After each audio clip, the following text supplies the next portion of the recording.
The most honest email my SDBXW has sent me? Or is it just more manipulation? My SDBXW wrote me this lengthy email that seems both honest and a little off-putting. It's the first email in which she lays it all out and doesn't attempt to pin the blame on me or anything. She makes frequent allusions to the fact that she is a narcissist, which is a novel concept. I get the impression she's done some research on narcissists and their characteristics, and she's framing things from that point of view. See her mention about narcissism 101. I'm not going to respond to that since I'm remaining in North Carolina. However, it really brings me some comfort, since it is the only email I've received that is not diluted. What are your opinions on the matter? I understand that you no longer care about me, but I still care about you.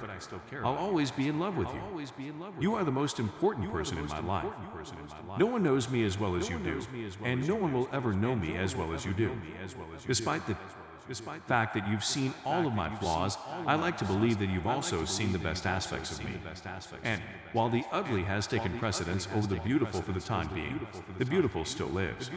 You are familiar with my heart, my shortcomings, my greatest and worst qualities. You're well-versed on the subject. I'm sure you do it better than I do. I shall adore you for the rest of my life since I'm familiar with both of your personalities. I've seen everything about you, every aspect of your personality. I'm aware of your presence. You have given me a great deal. You have always been there for me when I was feeling uneasy, fearful, or depressed. You have rescued me from the depths of despair more times than I can count. At the time of our meeting, I was feeling confused and terrified, uncertain of my place in the world. And then you came upon me. You were my guidance. You were the one who brought me home. It's the only place I've ever known as home. The only location that, at the sacrifice of my own health and well-being. I do this to be of service, but I also do it to get confirmation that I am a decent person, a good friend, and an excellent employee. You're correct. I didn't seek assistance while I was having difficulties over the previous month. I didn't tell you the truth or allow you in. I was hoping that you would be able to read my thoughts and notice the indications so that I wouldn't have to reveal my weakness. I was afraid you'd have a negative opinion of me since I'm weak. For not managing my trash properly, for not saying no, for not taking care of myself when it seems so easy to do otherwise. After all, I assume I'd have to explain why I'm incapable of saying no, that I'd have to take down my protective screen of self-assurance and worthiness in order to show who I actually am, fearful and unworthy. I wouldn't tell you anything new since you already knew it. Instead, I sought confirmation for the polar opposite of what I believed. Odd. Has ever felt like home has been right next to you, in your company.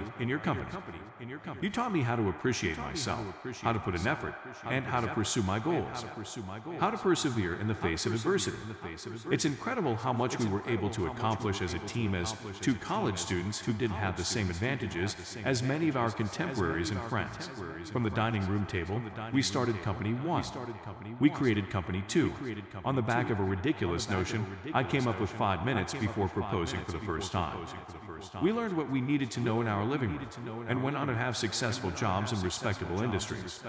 And I honestly feel that it was all made possible because we have an unrivaled team on our side.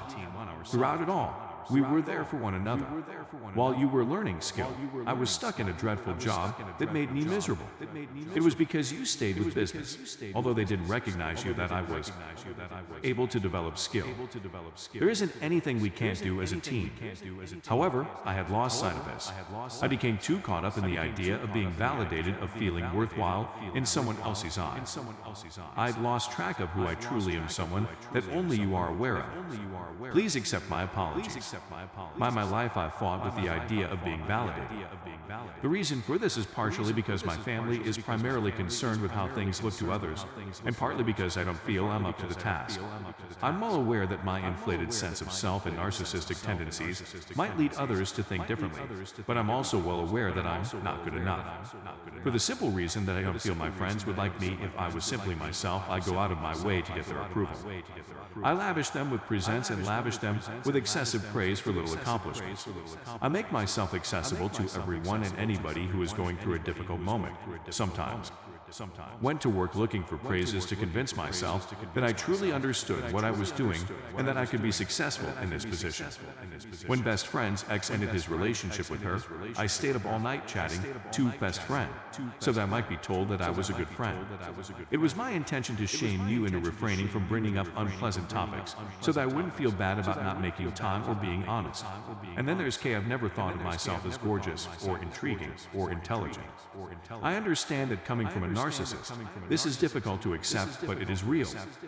I'm continually tearing myself apart. It seems like every time we're out with friends and I say anything that's too long or too passionately, I return home and feel bad about myself. I keep replaying the discussion in my thoughts over and over and over again. In order for me to feel I was attractive or seductive, I dress up and parade about you, hoping for a compliment that would make me believe I was. As I began to lose weight, my health began to deteriorate. You tell me over and over again that I was lovely, but I couldn't believe it. It was for this reason that I fished for it so often. I really wanted to believe it. Having it with muscles find me beautiful or intriguing, despite the fact that I'm very thin and sickly just to find my existence. It's a decision I've made. There will be no excuses. Despite my nervousness and dread, I was frightened of suffering a panic attack on my own. I sought out his attention. I wanted to be taken care of, and I wanted everyone to think I was intriguing, attractive, and intelligent. It was a complete failure, except for you. No one else could make me feel secure, cared for, attractive, or anything else. No one has ever done so, and no one will ever do so. I understand that it's difficult to trust anything I say, and I don't blame you for feeling that way. I've completely lost any credibility. That was something I did to myself. But I want you to understand that this was not a planned event. I didn't do anything to violate the rules physically before coming there. I hadn't spoken to him in weeks or months before traveling to another nation. I didn't care about him then, and I don't care about him now. A clumsy, opportunistic blunder, terrible judgment, and potentially life-altering choice. It might have been someone else if he hadn't been present.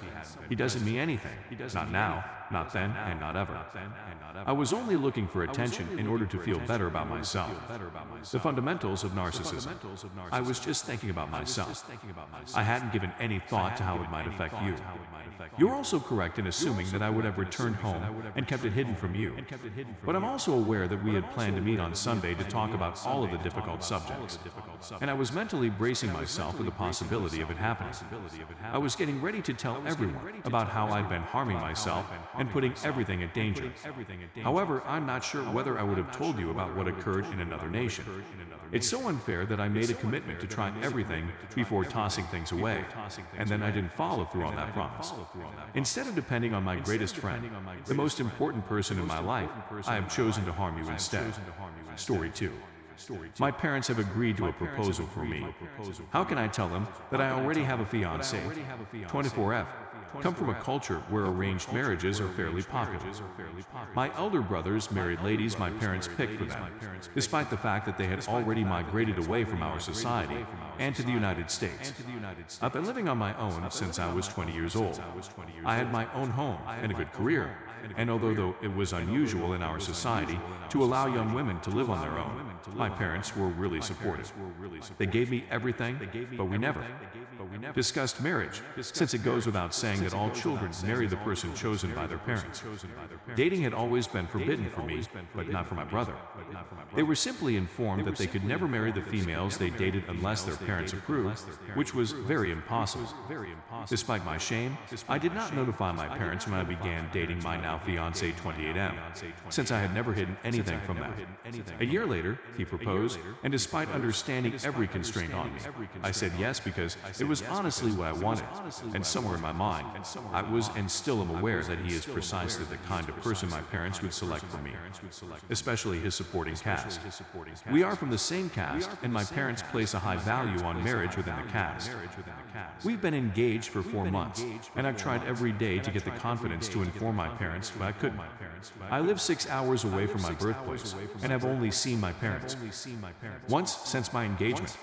My parents contacted 2 days ago to ask if I could come to their house since they needed to talk about something important with me.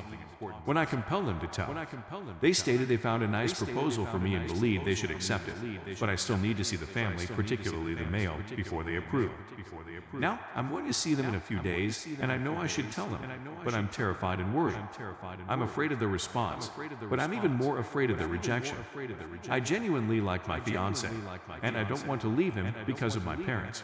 I don't even have a backup plan if they say no to marrying him. My fiancé is aware of the issue with my parents. He wants to assist me in telling them, but I suppose they'll be much angrier if I show up with him. I've chosen to speak with them first and invite them to meet him. I'm sure most of you aren't acquainted with this circumstance, but if you can provide any suggestions, I'd be thankful.